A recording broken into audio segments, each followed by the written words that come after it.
भोला कनवा में डमरू बजावै सखी, रात भर जगावै सखी ना। भोला कनवा में डमरू बजावै सखी, रात भर जगावै सखी ना।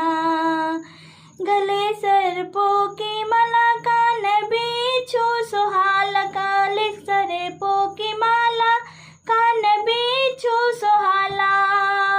अपने जटवा से गंगा बरसावै सखी, रात भर जगावै सखी ना।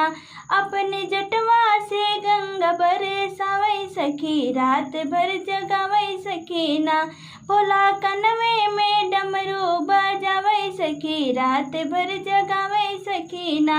भोला कनवे में डमरू बजावै सखी, रात भर जगावै सखी ना।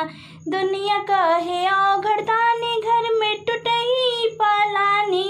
दुनिया कहे औघड़दानी, घर में टूटही पलानी। बस पहाड़वे पे धूनी रमावै सखी, रात भर जगावै सखी ना। बस पहाड़वे पे धूनी रमावै सखी, रात भर जगावै सखी ना।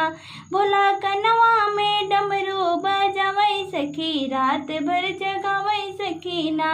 भोला कनवई में डमरू बजावै सखी, रात भर जगावै सखी ना। गाजा चीलम पे चढ़ावे, संग वालों को पिलावे। गाजा चीलम पे चढ़ावे, संग वालों को पिलावे।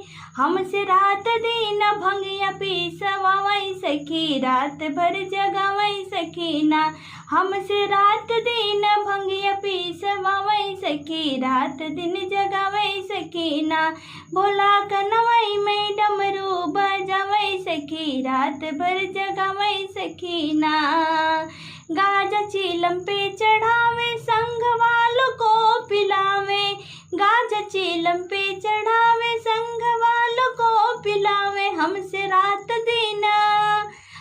रात दिन भंगिया पिसवावै सखी, रात दिन जगावै सखी ना। हमसे रात दिन भंगिया पिसवावै सखी, रात भर जगावै सखी ना। भोला कनवई में डमरू बजावै सखी, रात भर जगावै सखी ना।